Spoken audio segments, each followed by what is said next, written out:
So welcome to the monthly interactive masterclass. This one is about Module 8. And I wanted to make a couple of announcements. The first one is that even if you don't have a chance to watch the entire video of the call, at least watch the first 5 minutes because I always have announcements in the beginning. So today's announcements are the following. The first one is that some people have trouble accessing the modules. So I want to recommend that if you have technical issues, always reach out to me. But you could refresh your page. You could reset the password. There's a couple of things you could do. You could turn your computer off and on to try to refresh, or if that doesn't work, let me know. But usually it's about sometimes it's about the browser you're using, but I'm hoping that people are not having too many problems because I'm not hearing too many. So I'm assuming that people are able to access the modules. The other thing I want to say is that I just sent an email with the upcoming dates until the end of the year. So be sure to put them on your calendar.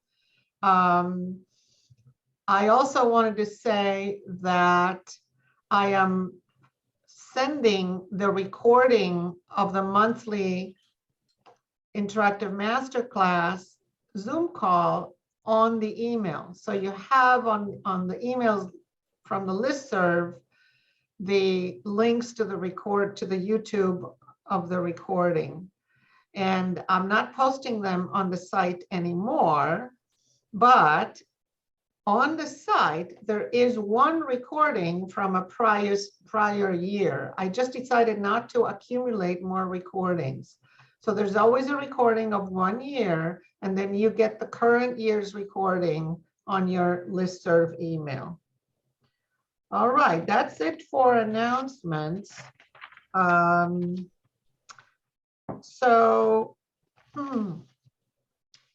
wanted to start by listing the questions. So one of the questions that came in today was about how well Imago Therapy pairs with EFT. And I'm going to be talking a little bit about Imago Therapy. The person who asked the question is actually here, so maybe you can clarify a bit more about what you're thinking, or whether you think it would be a good thing for me to give you a little bit of a summary about Imago Therapy, because it's one of the frameworks that I have not included in the 12 modules, and I've wanted to, but there's so many good frameworks, and this is one that I decided not to include, but I have a lot to say about it, so I'll be happy to talk. I think other people might be interested in the answer to that question. The other question is about, the other question is about the session. So I want to start with that one. So this is a session, a first session with a couple that is where infidelity has just been revealed. And first of all, you have to remember that the sessions I'm including are the ones that I could, meaning that people gave me permission to record them, and that I thought it was a good teaching session, because I've recorded several, and some of them were really, really bad. Like if there's, I guess I could have recorded one where people are fighting and they're not letting me do the work. But that might not have been a good teaching a session. One of the reasons I like about this session, after I heard it again, I always hear them again before I get on the calls, is that it actually tells you almost the entire protocol for the treatment. Because of how well they were doing, I was able to say a lot of things about what's upcoming. There's a couple of things I didn't say that I'm going to add today, but it does go through the entire treatment protocol, pretty much. And so I just wanted to mention that. But I think the question that you were asking is, what this appears to be a well-resourced and mature couple who's able to get hold of their emotional dysregulation, and there's a little bit emotion. She's a little bit more emotionally dysregulated than he is, but they're generally not emotionally dysregulated, and they can tolerate the anxiety, and they're not getting very defensive and not guarded. So the question is, well, how do I work with people who are more defensive and more guarded? Did I get the question correctly? Okay. Correct. So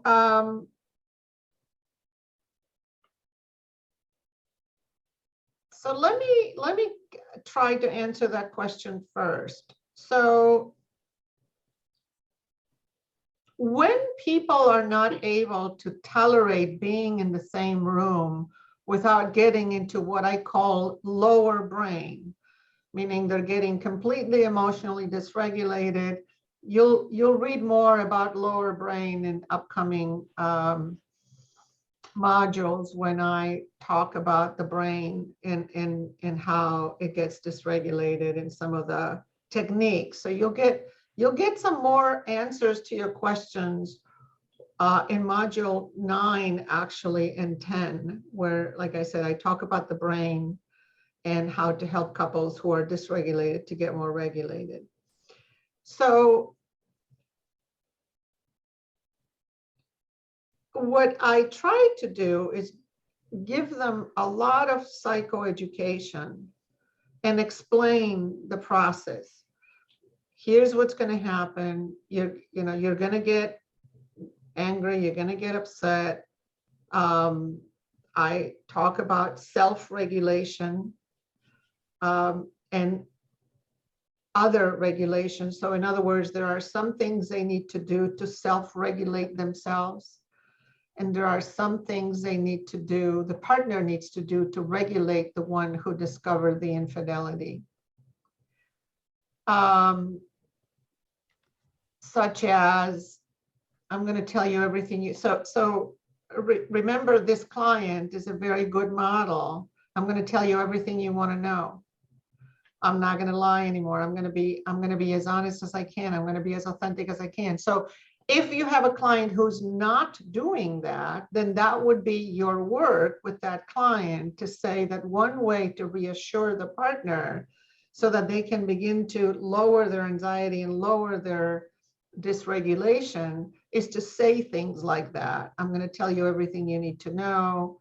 I know how hard this is for you. Just to be able to stay with the dysregulated partner by saying something, helping the partner who had the affair to co-regulate the partner. So there's two, like I said, there's two things. There's a need for the partner who's discovering the affair to become more self-regulated, and there's a need for the partner who had the affair to co-regulate the partner who discovered the affair by making some reassuring comments and such. Another thing that I can tell you in terms of answering that question is that I will meet with each of them individually, again, to map out the road ahead. What a lot of times helps the dysregulated partner who discovered the affair is that, in addition to the fact that they don't trust their own instincts, they, are very, very angry and very upset, is that they're very confused. And so I help them to try to figure out a path forward, and I give them the treatment plan, and I normalize the confusion. For example, they don't know if they want to stay together. They don't know if they want to repair. They don't know if they want to separate or divorce, or they don't know what they want to do. they are in a state of shock and in a state of confusion. And so I normalize and I tell them, you're not going to know yet. You're not going to know now. This is not a time for you to know. Of course you don't know. It is normal for you not to know. You will know, but not now. So that's one thing I do. I keep them separated. I talk to each of them about what this treatment will. If you don't have, let's see, it's hard to, when you're starting to work with couples where there's an infidelity issue, you don't know what the treatment path looks like because you've never done it. So you will need to kind of fake it a little bit so that you listen to this audio, you learn a little more from for example, the Esther Perel materials, from her TED Talk, from her book, and you begin to map. I think it's important for the couples that you work with who are in such a state of disarray and dysregulation that they see you as someone who knows what's going to happen, as someone who knows the path forward. This is what we're going to do first. This is what we're going to do later. This is what we're going to do after that. This is going to take about 6 months to a year. That's another thing you can tell them about timing. A lot of the anxiety is that they want relief now. Both of them want relief now, but usually the one who discovered the affair wants emotional relief. They are in such a state of distress that they want emotional relief. And the one who had the affair oftentimes wants to get out of the subject. Yeah, I know. I already apologized. What else can I do? You're bringing it up over and over again is just not going to work for me. I don't want to talk about this anymore, which in turn enrages the partner who discovered the affair even more. So the work with the partner who had the affair is to help him or her tolerate that this is going to be a repeated conversation. So you're teaching them how to, so one other message you can give them is that when they are this angry or this dysregulated, no productive conversation can take place. And you want to help them and guide them to have a more productive conversation. But for that, you want to help them figure out how to stay a little bit more emotionally regulated. So these are just general answers to your question. Do you have any follow-up questions to my general answers? No, actually, I was just relating. I was thinking how I could use then the structuring questions to sort of help them self-regulate even in session. In sort of, if I see that there is a difficulty self-regulating or even identifying the volatility of emotions, sort of then restructuring the conversation and the question so that it helps them collect themselves and pendulate a little bit. Which is just a reflection. Right. I was thinking, yeah, right. Right. And even so, I'm going to add a little more to that reflection. Even in that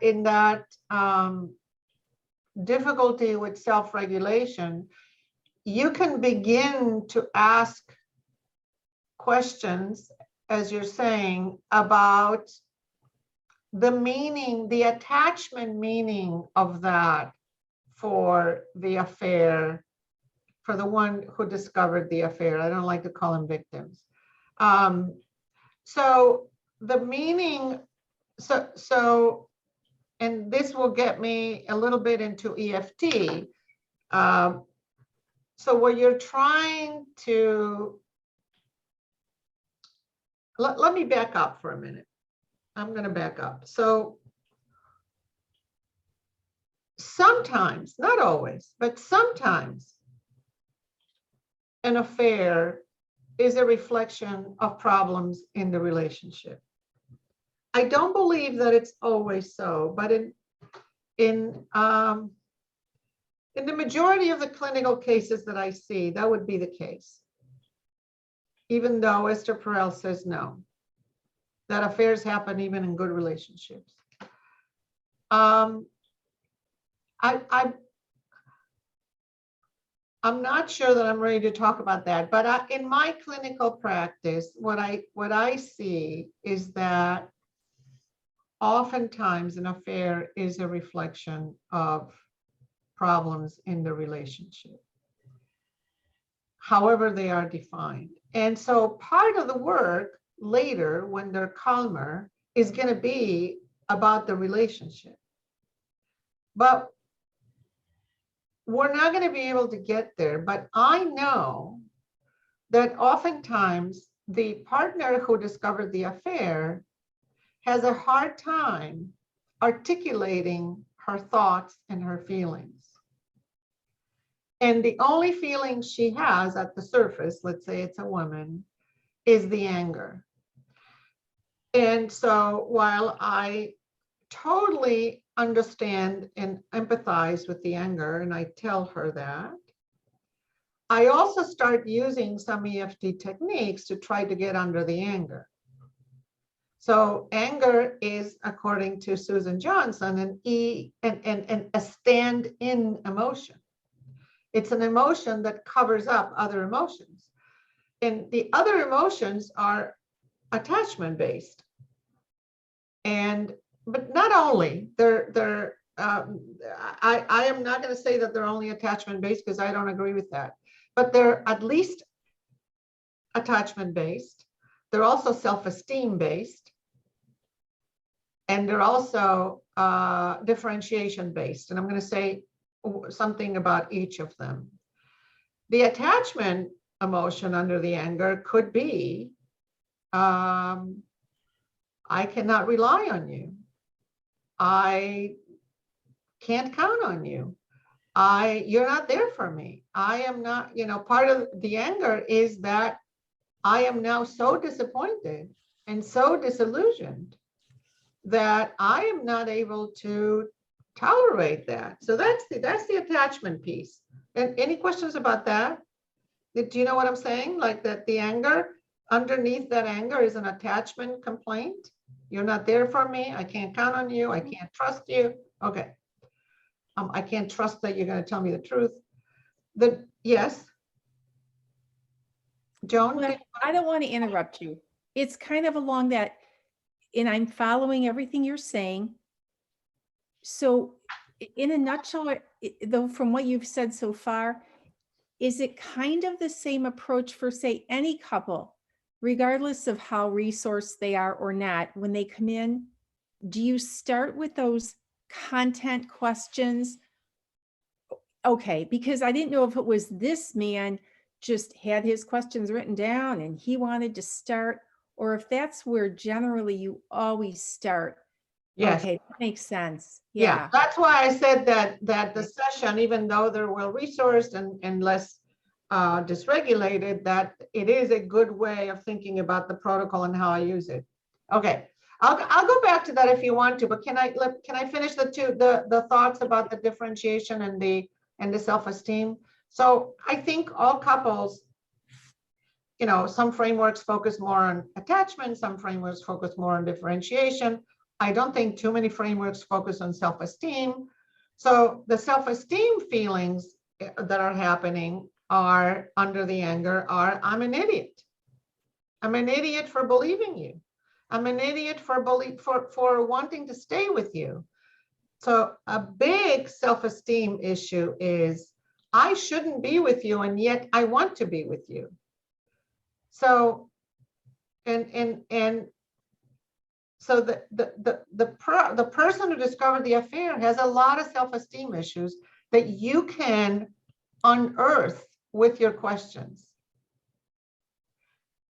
So that you can begin to parse out and tease out, and you can make comments that are conducive to hypothesizing about what that anger could mean. If she can't do it, you can help her. Do you feel like there's a part of you that is not right for wanting to stay with him? Because you know that that is part of what the person who discovers an affair struggles with, universally, in my experience. And then there's a differentiation piece.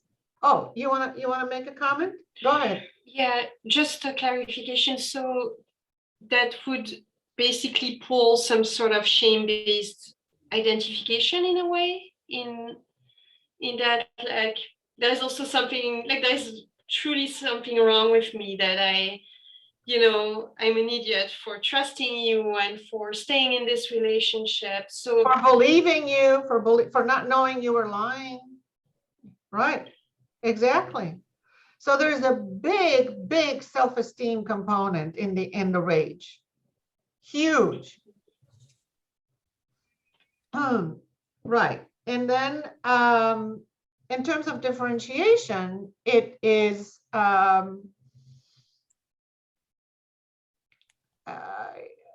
that's I don't know that I can summarize it, but I will try to do that by saying, under the anger is the, how dare you be different than mine? I would never do this. I would never have done this. How dare you do something that I would never have done? So this is a differentiation issue, and I don't know that I'm going to say any more right now about that, but that is a little bit harder to access in the first stages. So I would vote for accessing what's under the anger regarding attachment and regarding self-esteem, but eventually you're going to have to also address the anger issues regarding differentiation. And I want to say one more thing that is crucial for this conversation, that is not in that first session, but I can't have a conversation about infidelity without mentioning this. So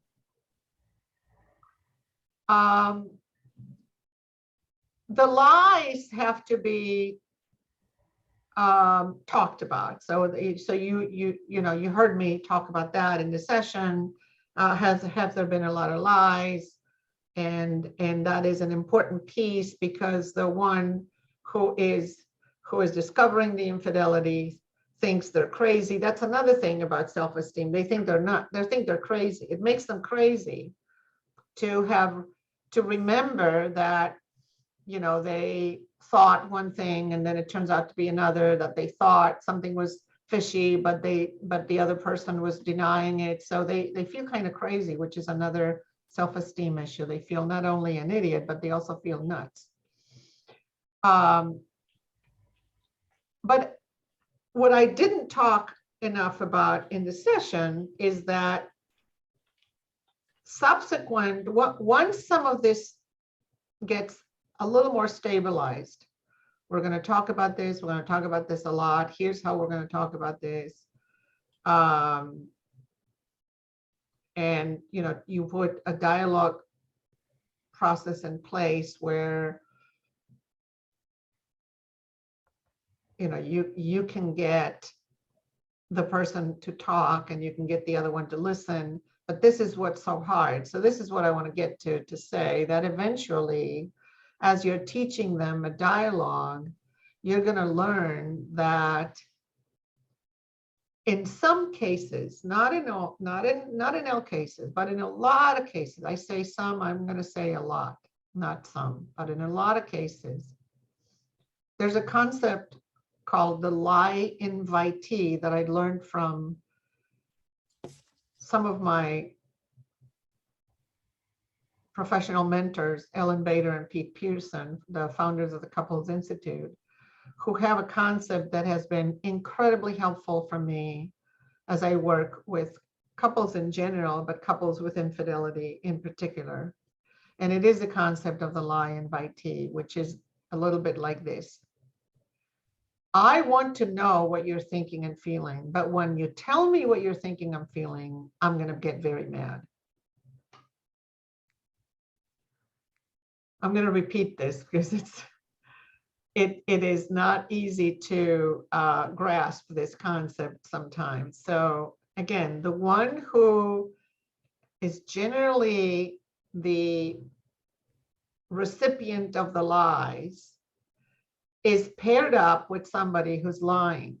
Like, so that, and there are, you know, lies of omission, lies of commission, there's felony lies. I mean, it's, you know, every infidelity case is different, so we don't know yet what kind of lies in the beginning have been prevalent, and you do have to tease that out.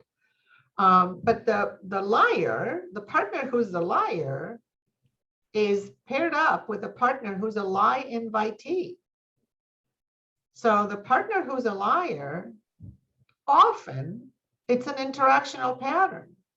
Sometimes they were born liars. Sometimes they lie to their parents so much that they become liars as adults, and they, you know, don't have any moral code and don't have any moral compass. And some, you know, I'm not denying that that is the case in some cases, you know, especially with repeated infidelities, with serial infidelities, with numerous infidelities and sexual encounters, etc. But in other cases where infidelity is an isolated event, or where a little bit like what she says, I knew this is horrible, I didn't want to do it, but I did it anyway. You know, that in those kinds of cases, usually there's an interactional pattern between the liar and the lie invitee. I'm hoping that this will make some sense. And I'm going to repeat it again. So the lie invitee will say things. Well, the position of the lie invitee is, I want to know what you're telling. I want to know what you're thinking and feeling. But when you tell me what you're thinking and feeling, I'm going to punish you. I'm not going to want to hear it. I'm not going to want to know. So in a very common scenario, very, very common scenario. Now, this is not the scenario in this case, but as a very common scenario in a heterosexual couple, she, let's say, since the children were born, either has refused to have sex for 3 years or 4 years or 5 years, or denigrates him for wanting more than she does. I mean, there's this, you know, the couple starts out after the children are born with a sexual desire discrepancy. But in sometimes he tries to tell her that, but she won't hear it. She denigrates his wishes. She wants him to go away, and she has reasons for that. I'm not saying that she doesn't have reasons. I'm just saying that in an interactional pattern, she's kind of a lie invitee. I don't want to hear your wishes. Your wishes are not my wishes, and what you want is not what I want, and therefore I don't want to hear about it. Either I don't want to hear about it, or I'll ignore them, or I'll, you know. And then he has an affair, and she's like appalled and doesn't understand what happened to him. So of course, an affair, in his view, is often a, quote, solution to a problem he has. And instead of trying to overcome that problem, he goes and has an affair. So I get what he's trying to do. And I get that it may not be the best solution. On the other hand, I just wanted to bring up an issue of the interactional pattern, that every couple has an interactional pattern. The more, the more. This is what Susan Johnson says with EFT. Right? So the more you pursue me, the more I'm going to go in the avoid, and I'm going to go in the other direction. And so, and the more I avoid and I want to go in the other direction, the more you're going to pursue me until you start pursuing me and you detach and go and have an affair. So that interactional pattern needs to be understood by the therapist working with the couple, which is what I say when I mean that we have to talk about the meaning of the affair. And I said that several times in the course of that session. But I didn't want to overlook the importance of this, the interactional pattern and the lie invitee liar dynamic is a second stage of the infidelity treatment. So you don't do that in the beginning, because the one who, and some therapists make the mistake of going of addressing the interactional issues from the beginning. And the one who discovered the affair is not going to be ready for that in most cases. In most cases, they're not going to be ready, because what you're dealing with is a crisis that is, it is a PTSD-like crisis. So you got to take it, you got to treat this as a crisis. And in this case, for example, he's not going to tolerate a conversation about how he contributed to his wife's affair. But it is a necessary second stage process of the treatment. I'm going to stop here and see if you have any comments or questions based on what I'm saying.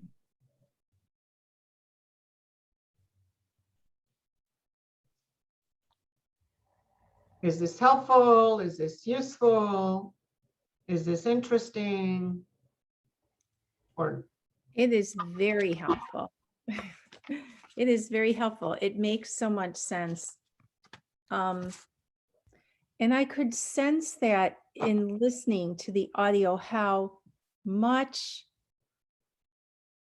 he needed to ask those questions.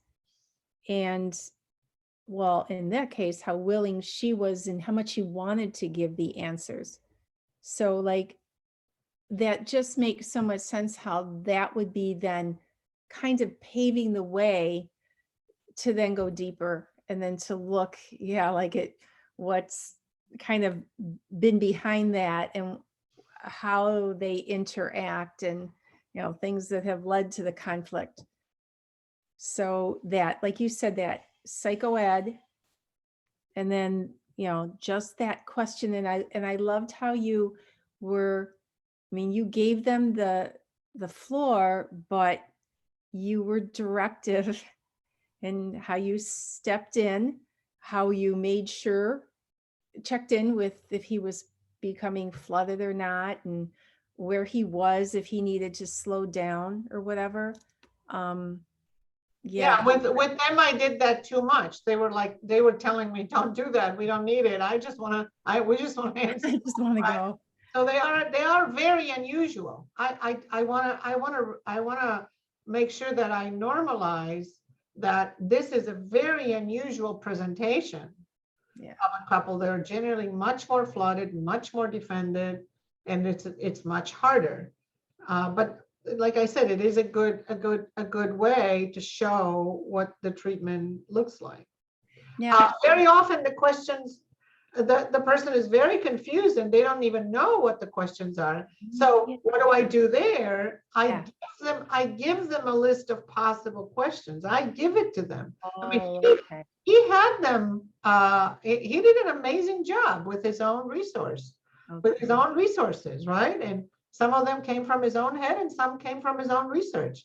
So you could take those and make a document, and I actually have a document with the questions, because they may not know what they want to know. They're in a state of shock, right? This is, they are discovering that their partners lied to them, and they're in a state of PTSD shock.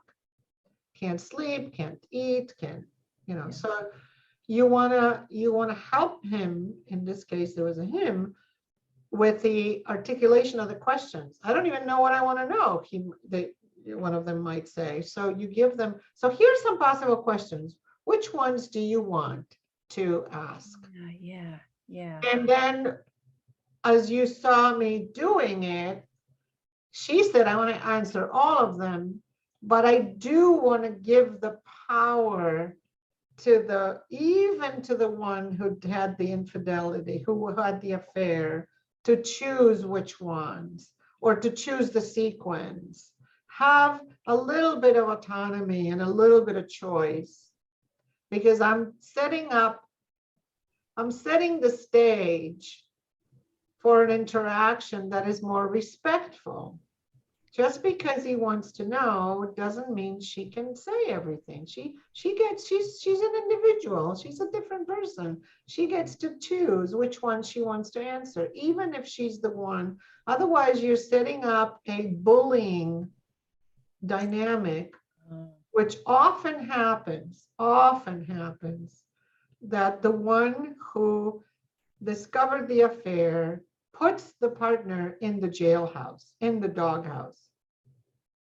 Now you're going to show me all your phone. You're going to show me your phone. You're going to show me your emails. I'm going to track your phone. I'm going to track your emails. You know, that's not a healthy egalitarian dynamic. And so you want to establish from the get-go that these are two different people that need to be mutually respecting each other, regardless of how badly one of them behaved. Because the other one is a dynamic of punishment. I mean, the other thing that's unusual about this case is not only how well resourced and regular they were, but that they came right away. I have couples that come in like 6 months later, where he's been in the doghouse for 6 months. She's been punishing him for 6 months. You know, silent treatment, no sex, no food, you know, looking at the phone, looking over the shoulder, where she feels that her anger is justified, and he feels like her anger is justified, and he's been in the doghouse for months, sometimes years. I'm working with a couple right now where he's been in the doghouse for years. They're probably not going to make it. So you heard me say that this is a couple that's probably more likely to be able to repair. You might have heard me say that in my experience, about 50% of the cases go on to repair. And I didn't say that not only do they go on to repair, but they go on to have a very different marriage and a better marriage. If they do the second stage work, that is. I didn't say it yet to them. I didn't say it in that first session. But if they do the second stage work, then they become a different couple if they can work on their dynamic. Whether it's a lie invitee dynamic, or whether it's an over-functioning, under-functioning dynamic, or whether it's a pursuer-withdrawer dynamic, who knows, right? But once you get to the dynamic and you get to the vulnerability cycle, then you can help a couple have what I call marriage 2.0. You can be married to the same person, but have a different marriage. And okay, so I'm going to stop here and ask for your comments or questions before I move on to Imago. With the couple that you just referred to, that you have seen who had the infidelity and she's punished him for so long. So how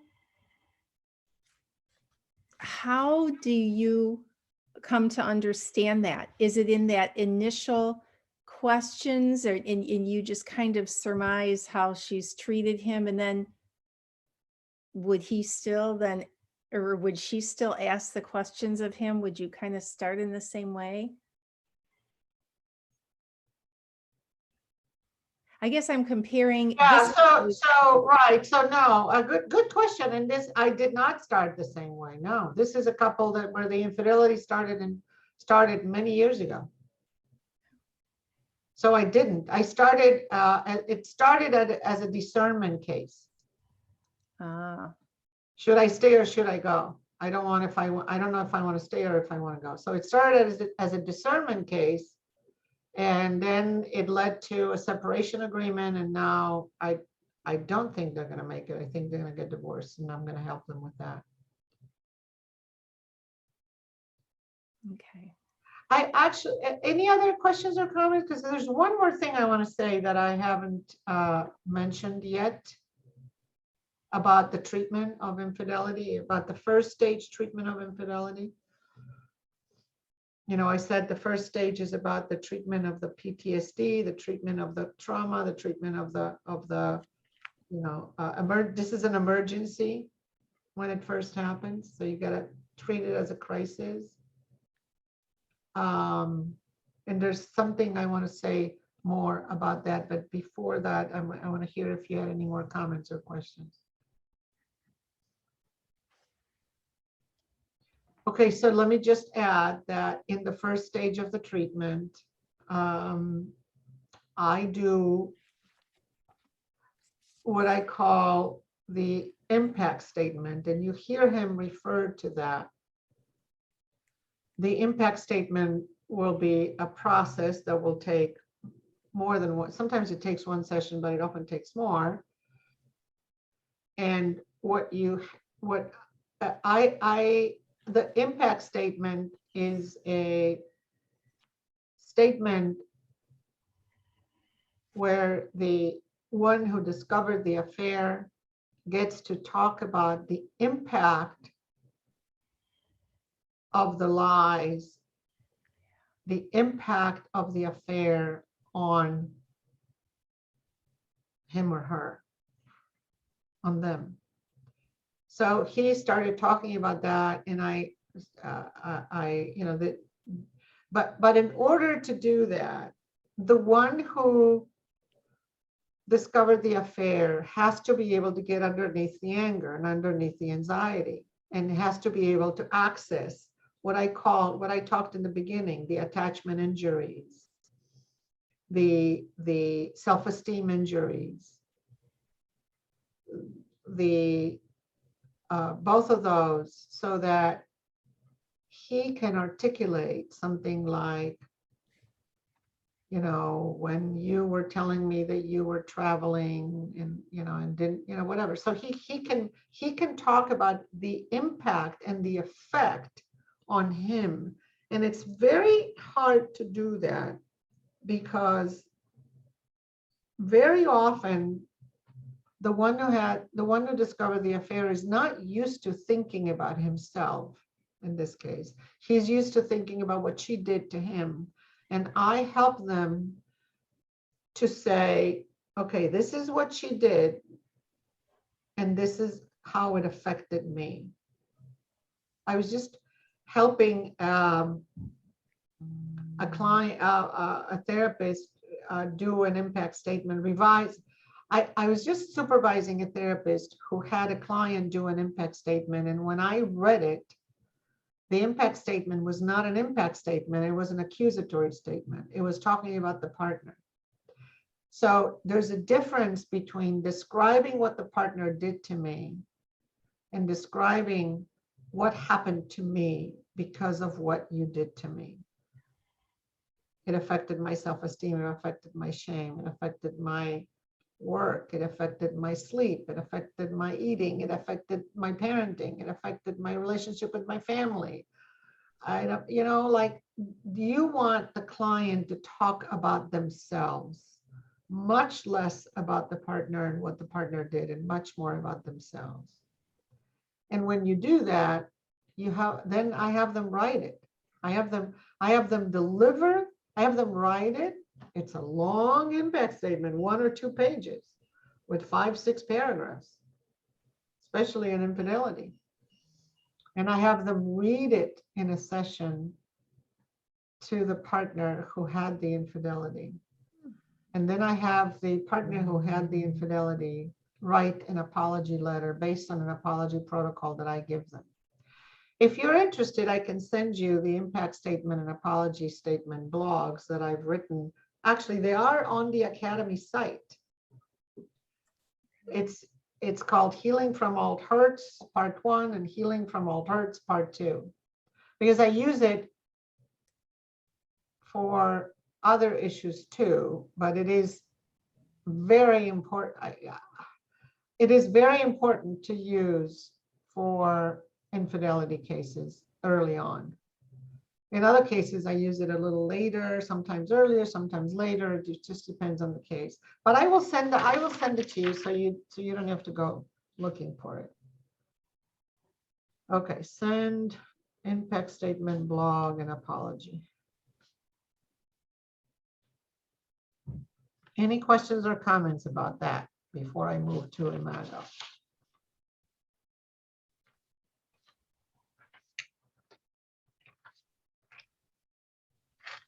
All right, should I move to the Imago question then? So I don't know how much I'm going to get into.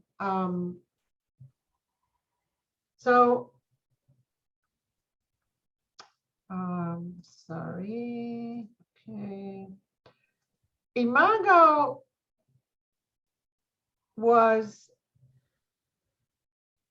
is a framework for doing couples therapy that was proposed by Harville Hendricks. I'm going to try to be brief, but I'm going to talk about the essence of Imago Therapy, and then I will ask you if you have any questions about it. It's a wonderful treatment protocol. It's not an easy one to learn. It's very expensive, but most of them are expensive, right? You know, Terry Reels, Gottmans, EFTs, they're all expensive. But it's wonderful in the way that it teaches you the following. So let me preface what I'm going to say by saying that every framework describes why couples are in distress, right? Every framework, that's what they're answering. Why are couples in distress, and what is the solution for that distress? So in AFT, couples are distressed, according to Susan Johnson, because of an attachment injury or because of attachment panic. And because the partners are not responsive or accessible, right? That's why couples are in distress, according to EFT. For Imago, couples are in distress because they believe that when people fall in love, there is an activation of an unconscious agenda that began years and years ago in childhood's hurts and unmet needs. And the agenda is simply this: we are all unconsciously looking for a particular someone who will help us finish childhood hurts, heal the wounds, and regain wholeness. And they put an emphasis on the process of human growth and development, and the recognition that we all have unmet needs as children that cause fear and pain. Some are traumatic and some are not, but we all have losses, pain, and fears. And we often end up feeling like we lose the sense of, as they say, joyful aliveness until we fall in love and we believe that we found it again. So this lasts for a short time until our disillusionment turns to anger, and that we think we can't survive because our partner won't give us what we need. And that's when the power struggle begins. So I just want to say a little more about the emotional wounds from childhood. So emotional wounds are, like I said, everybody has them: rejection, abandonment, being controlled, being smothered, whatever. Emotional wounds are invariably relationship wounds. And what the Imago therapists say is that they can only be healed in relationships and in a particular kind of relationship. So each person needs to be connected with someone who activates one's needs at the deepest level and who is similar enough to the wounding parents, but different enough to make healing possible. So, but this is getting a little more complicated. And if you want, I can send you this summary that I am talking about. If you want it, I'll send it in an email too. So you don't have to worry about taking notes, and just hear me, and I can send it to you. But what I was saying, that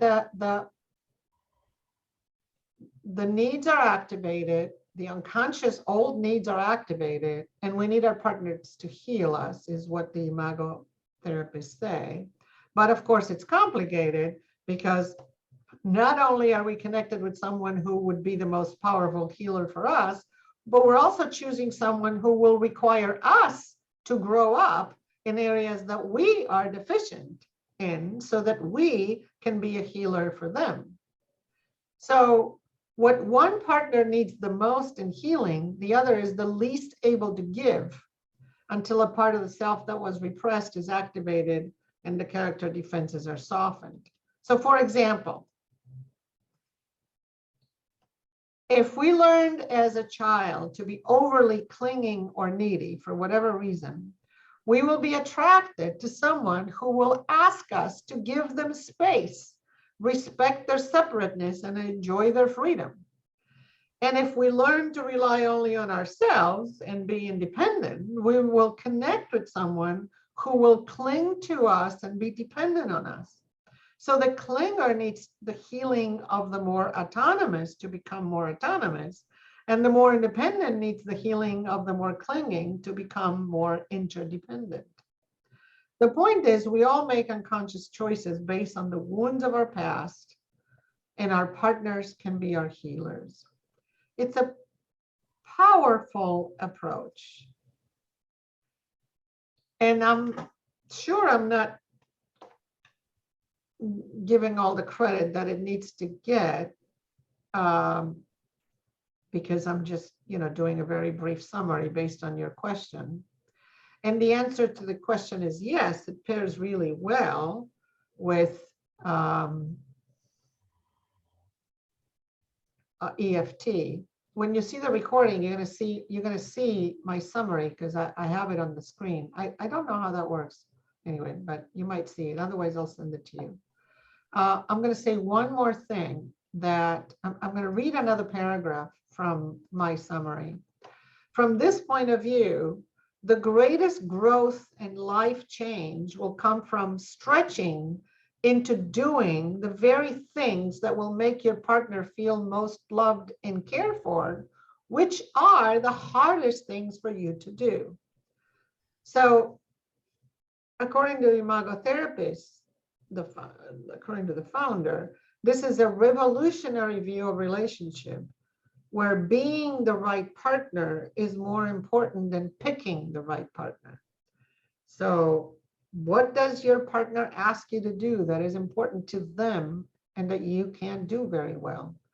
It might be listening or talking or not talking, or spending time doing things together, or feeling or touching or cuddling or laughing and playing, or speaking gently, or dancing, or valuing the way they do things, or going on holidays instead of always working, or being on time, or making love. A million things. What does your partner ask you to do that you continually reject?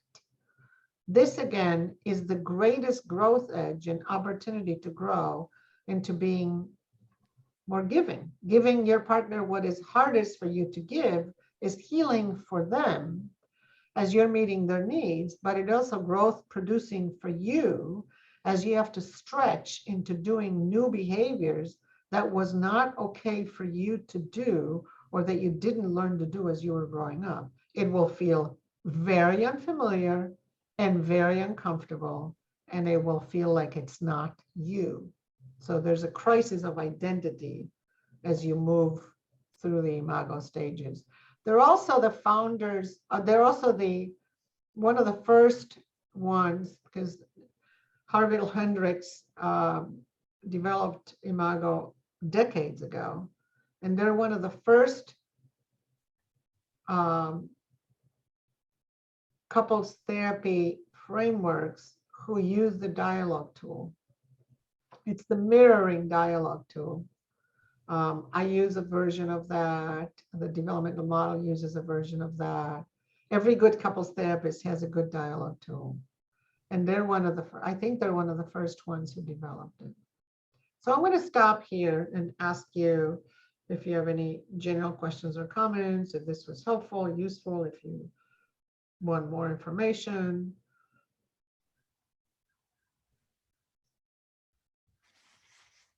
That was very helpful. Yeah, especially what you said at the end about the dialogue tool. And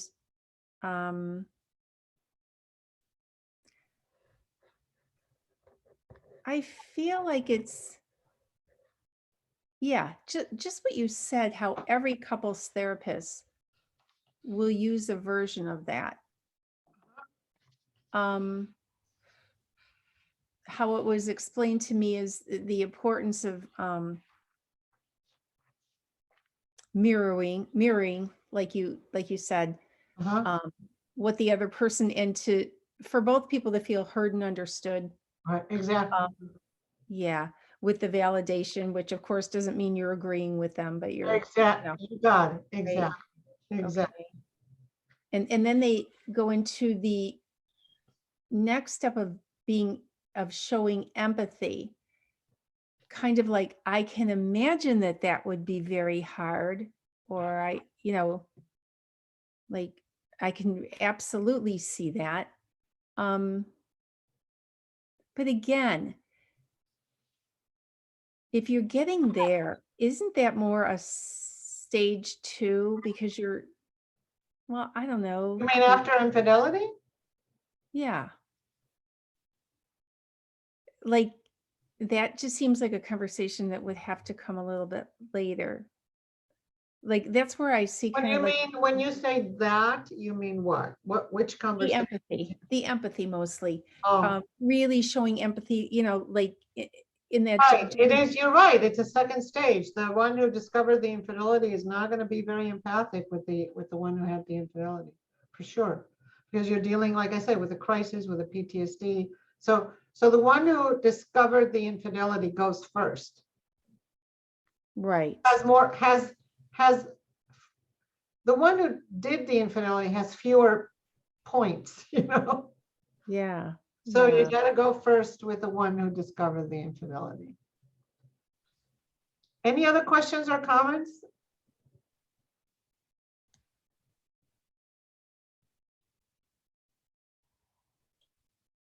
Yes, I personally really like the sort of going back and forth between intrapersonal capacity and interpersonal capacity in the model, in the way I'm trying to understand it. That it's not only a healing piece for the couple and for the future of the couple, but also individually, because it does stretch, even when we talked about the Imago question, right? It does stretch like our flexibility as individuals. And that's incredible that, there are models that pull on that, so that it's not only healing the relationship in the room, but the partners individually. Absolutely. Absolutely. Yes, that is right on. Right on. And the balance between interpersonal and intrapsychic in couples therapy is very important to try to figure out, and it's not an easy one. What is, developmentally, what is growth and development for the individual? And for that, you got to go through the intrapsychic. And how does that become interpersonal? Or not? So yeah, that is really, and yeah, I think Imago is a very powerful approach. And I use aspects of it, but as I always say, I know a little about a lot, but not in depth of any one. And so I sometimes get in trouble. So, I just thought of a question. okay. So now I went back to the, like, a couple in discernment. How could they ever truly know what direction they want to go if they haven't been able to use some type of EFT, some kind of real understanding of all those emotions underneath? Right? So is that kind of like a prerequisite, so to speak, for that discernment process? Or do some couples just not want to get there and they just want to make a decision based more on rationality, or, you know? Yeah, that's a really good question. Well, this is where we come in, right? That's our job, to try to help them with that. Yes. And if they want to go on that journey, Mhm. they will be able to do that. And if they don't, they will not. So, Okay. it's important to know what they're hiring us to do. That's why it's important for us to have a map of what do you've heard me say this before. I'm going to say it again in case you haven't, because I say this periodically in these calls, and I don't know if you heard me. So this is not easy work. Working with couples in distress is very difficult work.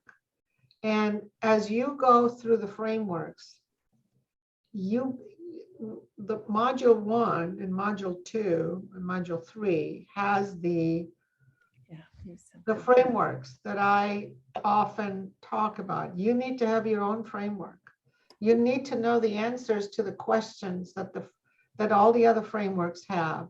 Everybody answers these questions differently.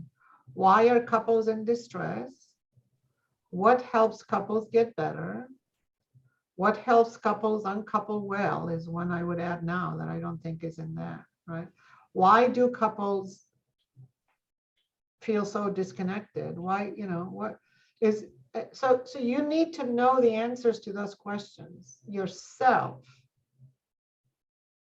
Not because you're going to apply one size fits all with all couples, but as you get to know the couples better, you will be able to refine your answers so that you can create a treatment plan. What I think is important as a leader and as a couples therapist is for clients to feel reassured, and that increases therapeutic alliance, that you know what you're doing. And even if you don't know what you're doing, to try to fake it a little bit in the beginning so that they feel like you have a plan in your head.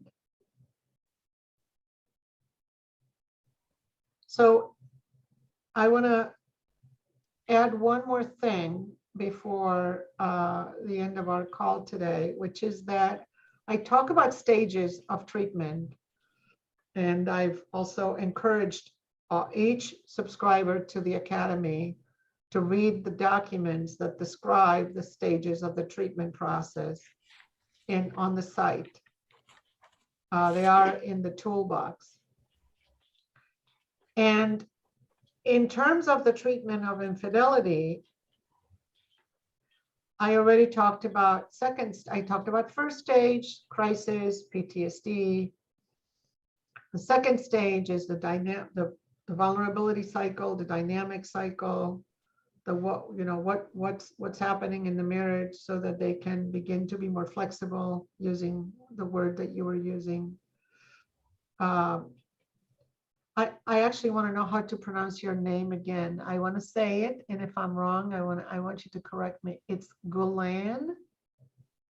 Guilaine. Guilaine. Okay. Mm-hmm. Yeah, it's a hard G. Hard G. I think it's because it's the way that it's either Canadian or French, right? It's French. Yeah. Mm-hmm. Right. Guilaine. Am I saying it right now? Perfect. Okay. Perfect. So okay, now I lost my train of thought. What was I saying right before? The second stage. The second stage, with the dynamic, the interactional pattern. And then there's the third stage, which is relapse prevention. If they've done a good job with you and you've done a good job with them, then you get to the third stage of the treatment process, which is relapse prevention. And like I said, the three stages of the treatment process are on the site in an article, but for infidelity in particular, there's one aspect of the relapse prevention that is important, which is the discussion about monogamy. So one of the reasons why infidelity is so distressing is because, and it is because it shatters the illusion and it shatters the expectation of monogamy. And so I believe that couples need to have these dialogues and make the covert expectations more overt. So there's a lot of covert expectations that couples have of each other. And those expectations need to be made overtly. And so you could have a dialogue about what monogamy looks like for them and what is acceptable and not acceptable. And there is actually a wonderful book that has a monogamy agreement questions, and they go through all kinds of things. Is it, what they go through arousal, and they go through flirting, and they go through, is it okay for me to tell you if I'm attracted to someone else, or is it better for me not to tell you? Is it okay for me to tell you if I see somebody that looks pretty or handsome, or is it okay, or if it's not okay for me to tell you? So there are, and the way I do it with couples is I give them the monogamy agreement questions, and I ask them to check mark which questions are important for them to discuss and talk about. And then we have a conversation about it. So again, this is to make the covert expectations overt. And it is a conversation that will, that has the potential of preventing a relapse. And like I said earlier, there's all kinds of infidelity. There's, and there's, I'm going to reiterate it, that not every infidelity is the same. Some of them are 20 years old. Some of them are ongoing. Some of them are serial, right? So there's just because you have a couple with an infidelity situation doesn't mean that you know what it is. And the other thing is, oftentimes the clients lie to the therapist too, in which case the therapy is not going to be very fruitful or productive. I agree, the sort of clarity on what infidelity means, because I think so often I presume if on the intake paper it says to address the infidelity, in the room, or that just happened. And in my head, I have a picture of what infidelity looks like for me. And more than often, it's not what it is, It's not the same event we're talking about. And so, this idea of unpacking with them, what is it that they name infidelity, because they're so close, the first sessions, I feel they are so guarded towards each other that there's so much hurt that actually going back to the basics, and so what happened to you, what happened? Because often, yes, I'm completely on another train of thoughts, just before the session, thinking of something else even, Oh, that's so important. So, very often one of the reasons why working with couples is so hard is because it taps into our own stories, our own countertransactions, our own biases, our own beliefs. And right, when you say go back to the basics, I think this is what you mean. Like, yeah, I'll go back to the basis of questioning, curiosity, flexibility, empathy, building an alliance so that you can be helpful without imposing your ideas, your values, your thoughts about what that means. Exactly. I mean, so much of therapy is about that. So much of therapy is about that, but especially in cases of crisis. Right. All right. So I'm going to send you the blogs. I'm going to send you the Imago summary and the recording of this on an email later this afternoon.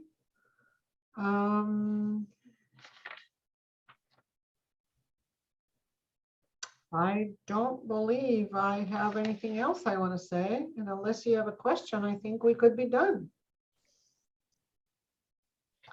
Actually, tell me one thing you learned from the audio. If you heard it. I do want to end with that, if you don't mind.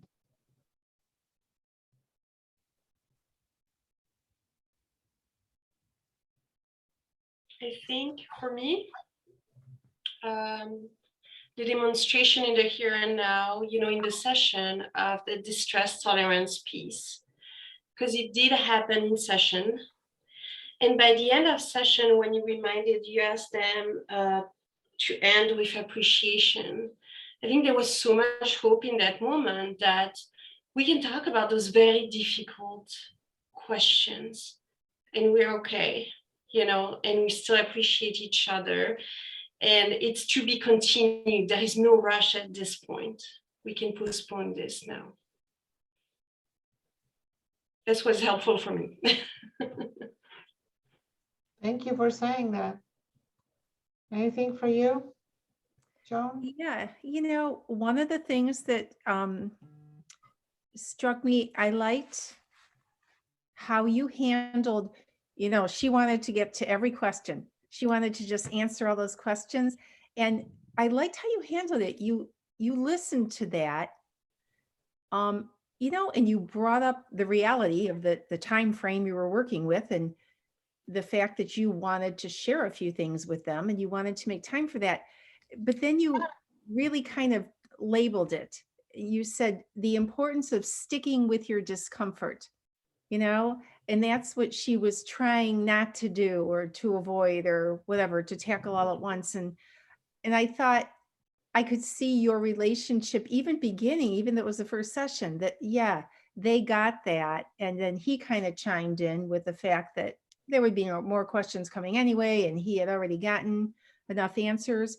But I liked how you kind of labeled that for them, and you kind of very directly but gently enough stuck with your parameters of needing to keep that structure and keep that time frame. Yeah. When I listen to myself, every time the same thing happens. This is a very private conversation. To put this out to the world is very uncomfortable for me. I just want to share that with you. Again, if you haven't heard this before, it's because I hear things I've done that I could have done differently, better. So it's good to hear what you're saying about what you learned. But there are things I could have done differently. And I feel like I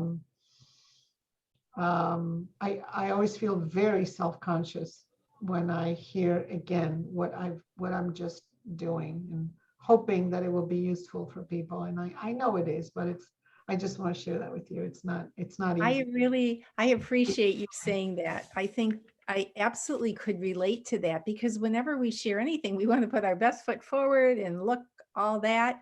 But I appreciate just hearing it in its essence. And you always, I think, very humbly step in and say what you think you should have done or done differently. And that's learning too. Yeah. That's even better learning. Yeah, it's all good. Well, thank you. Okay, ladies, thank you very much. I'll see you next month, hopefully. All right. Okay, Bye-bye. Thank you so much. Bye. Bye. Welcome, bye-bye. bye.